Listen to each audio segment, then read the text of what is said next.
All right, welcome to another video from the Outdoor Analyst. Today I have a super fun one for you. Pretty much I have a beautiful old knife that is out of production. I've been told by, I've read, or it was a video from Lon, that Lon Humphrey will never do brute to forge CPM 3V like this again. So this is a pretty cool piece. This is an older Lon Humphrey Kephart and CPM 3V Brute to Forge. Oh my goodness. This baby's beautiful, and you might be able to tell that I've been kind of working on trying to find the ultimate bushcraft knife, and I've just been looking at different things. This is a really cool piece, which has a nice thick back end taper all the way to the front with a handle. It is in the Kephart style, and it is one beautiful chunky monkey. This is, I think, almost a 1/4 inch of CPM 3V hammer forged in a Scandi edge. Oh man, that's just wild. It is just wild, and it's honestly just beautiful to look at. As you can see, I'm pretty much, you might not be able to see, but I'm pretty much just staring at this thing through the camera. It's just a beautiful, beautiful piece. It's so cool. You can even see the reflection off the top of this thing because it is highly, highly polished on the handle, which is wild. Just totally, totally wild. Beautiful, beautiful knife. Now, let's do some measurements on this thing. It is comfortable. It is heavy. It's probably like 6-7 ounces just on its own. Oh, is that 4 3/8 blade all the way around? The handle is probably 4-ish. Where are we at here? Yeah, 4 3/8 on the handle if you want to do the whole thing. Useful side's about 4 inches, a little over 4 for actual length.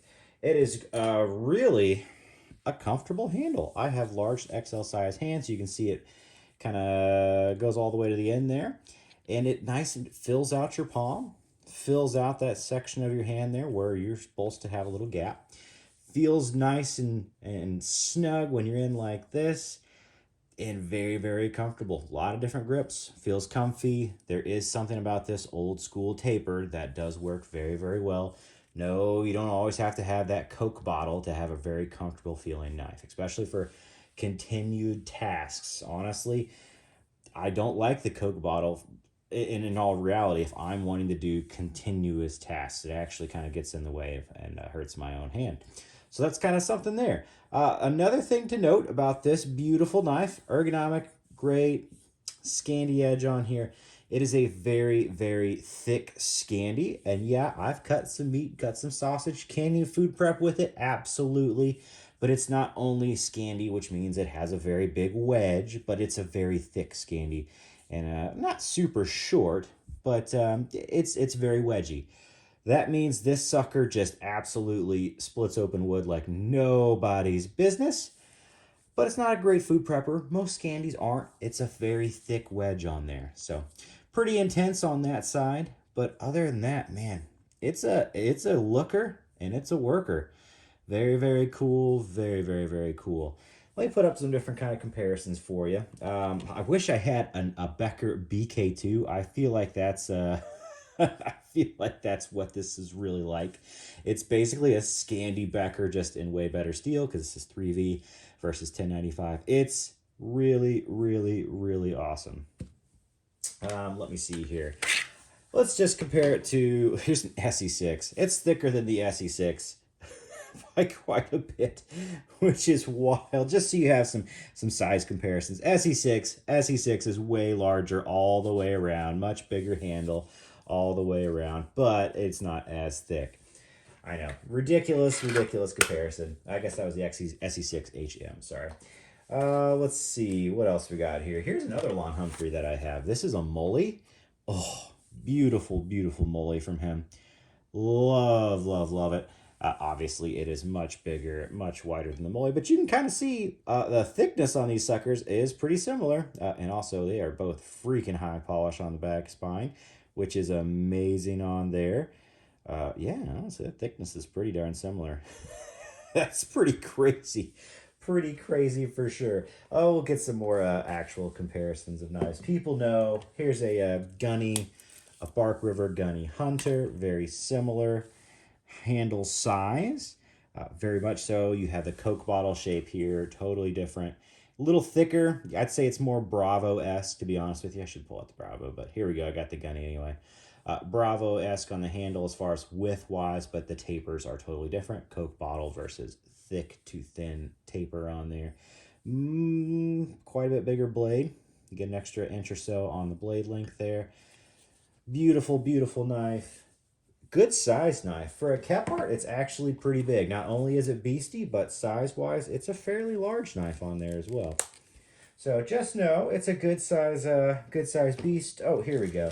More a Garbird. If we're going to go Scandi to Scandi, everybody knows the Garbird. So we'll put those side by side. Handle-wise, fairly similar on length. You get a little bit more length on the blade with the Lon Humphrey. Here's kind of the widths on those. Actually, the Garbird looks a little wider, except for in the back end. Both are very comfortable. Definitely thicker blade on the Lon Humphrey there. Both super comfy, honestly. Really, really like them.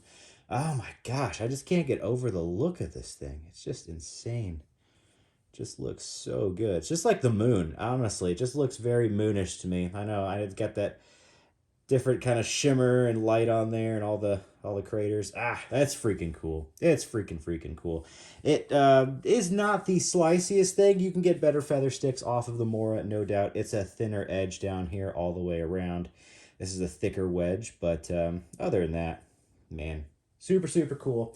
If you get a chance to see one of those, they are fun. They are very awesome knives. Lon Humphrey does some wild work. That Brute de Forge is something very special. Whenever I see it, I am very tempted to pick it up just because it's very cool. Fit and finish on this knife, not nearly as good as other brands out there. This is kind of earlier work from Lon before he went crazy and made sure everything was totally lined up everywhere. Plunge grind and everything's actually fairly decent. Blade grind's a little bit off. It's not perfection. It's not equal on both sides. For a Scandi, that is a little bit weird. Means you do have to do a little extra work on the angles there. But other than that, it's still just gorgeous. I kind of give Lon a little bit of a pass because I know his older work is not nearly as fit and finish tidy as his newer stuff. But dang, is it a little bit cooler. That's for darn sure. Well, anyway, hope this was fun. Like, subscribe if you like content like this. We might do some more videos on the sucker as we go, as far as I'm kind of checking out different bushcraft knives. Cool little sheath that comes with it. Lon does all this stuff. This was the old school sheaths that he used before he went to the Amish makers. It was for, I forget the Amish company he uses for his sheaths now, but they are awesome. They're pretty awesome on his newer sheaths. But yeah, hope this was fun. At least if you see one of these, you kind of know the size of it, the performance, how thick that sucker is, and man, just how cool, because each one is different. You won't find a single one of these that is the same, that's for sure. But very special knives. Very special work from Lon. Very cool stuff.